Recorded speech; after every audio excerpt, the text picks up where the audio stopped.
हाल ही में हुए श्रद्धा walker murder case ने पूरे देश को चौंका दिया है। पर यह पहला ऐसा मामला नहीं है, बल्कि श्रद्धा के कातिल आफताब ने खुद एक और ऐसे ही मामले के बारे में इंटरनेट पर सर्च किया था। इस बात का खुलासा तब हुआ जब पुलिस ने आफताब की सर्च हिस्ट्री चेक किया। तो आखिर क्या हुआ था उस केस में, आइए जानते हैं। ये कहानी है दिल्ली की अनुपमा की, जिसकी शादी 1999 में राजेश गुलाटी नाम के एक आईटी प्रोफेशनल से हुई थी, जो अमेरिका में जॉब करता था, जिसकी वजह से शादी के बाद 8 साल तक वो अमेरिका में थे। पर क्योंकि अनुपमा वहाँ स्पाउस वीज़ा पर थी और जॉब नहीं कर सकती थी, इसलिए उसके बार बार कहने की वजह से वो 2008 में इंडिया वापस आ गए। 2008 में उन्होंने देहरादून के कंटेनमेंट एरिया के प्रकाश नगर में रहना शुरू किया। वहाँ रहते हुए अब उन्हें 2 साल बीत गए थे। सब कुछ सही था, या सब कुछ सही लग रहा था कि एक दिन अनुपमा का भाई सुजन अपनी बहन से मिलने आया। पर जब वो अनुपमा और राजेश के घर पहुंचा, तो राजेश ने उसे बताया कि अनुपमा वहाँ नहीं है। पर सुजन को राजेश का बर्ताव कुछ बदला बदला लग रहा था। सुजन परेशान हो गया कि आखिर उसकी बहन कहाँ है, और उसने एरिया के पुलिस स्टेशन में अपनी बहन के लापता होने की कंप्लेन कराई और राजेश के बर्ताव के बारे में भी बताया, जिस पर पुलिस ने छानबीन के लिए राजेश के घर पर दस्तक दी। पुलिस ने जब उस घर की तलाशी ली, तब उन्हें जो मिला उसे देखकर सबके होश उड़ गए। पुलिस को एक डीप फ्रीजर के अंदर अनुपमा का कटा हुआ सर मिला।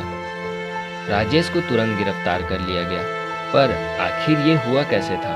आखिर ऐसा क्या हुआ कि राजेश ने अपनी पत्नी और अपने 2 बच्चों के मां को मौत के घाट उतार दिया? राजेश ने पूछताछ के दौरान ये बताया कि उनके रिश्ते कुछ ठीक नहीं थे। उनके बीच आए दिन किसी न किसी बात को लेकर झगड़े होते थे, और एक दिन उसी झगड़े के दौरान राजेश ने अनुपमा को धक्का दिया, जिससे उसका सर बेड से जा टकराया और वो बेहोश हो गई।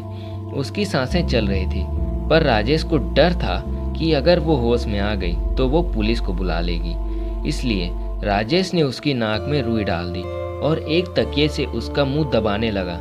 अनुपमा छटपटाती रही, पर राजेश नहीं रुका। पर धीरे धीरे अनुपमा का छटपटाना बंद हो गया। राजेश यहाँ भी नहीं रुका। उसने बाजार से एक डीप फ्रीजर खरीदा और उसकी लाश को उसमें जमने के लिए डाल दिया। जब लाश जम गई, तो उसने एक स्टोन कटर के सहारे उसके लाश के 70 टुकड़े कर दिए और फ्रीजर में रख दिया।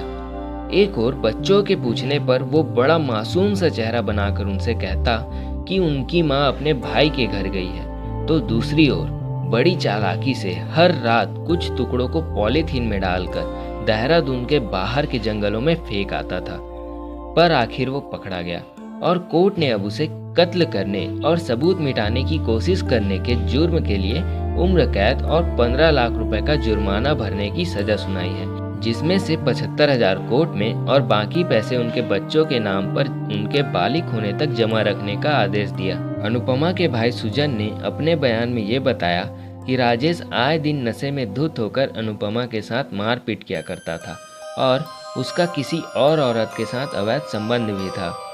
यहाँ तक कि वो अनुपमा को अपने मायके में बात तक नहीं करने देता था।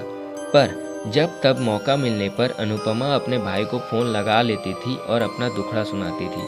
सुजन ने अनुपमा को कई बार यह सुझाव भी दिया कि उसे पुलिस कंप्लेंट करनी चाहिए, पर अनुपमा का मानना था कि अगर राजेश को एक मौका और दिया जाए तो वो सुधर जाएगा। पर ऐसा नहीं हुआ और आखिरकार अनुपमा को अपनी जान गंवानी पड़ी।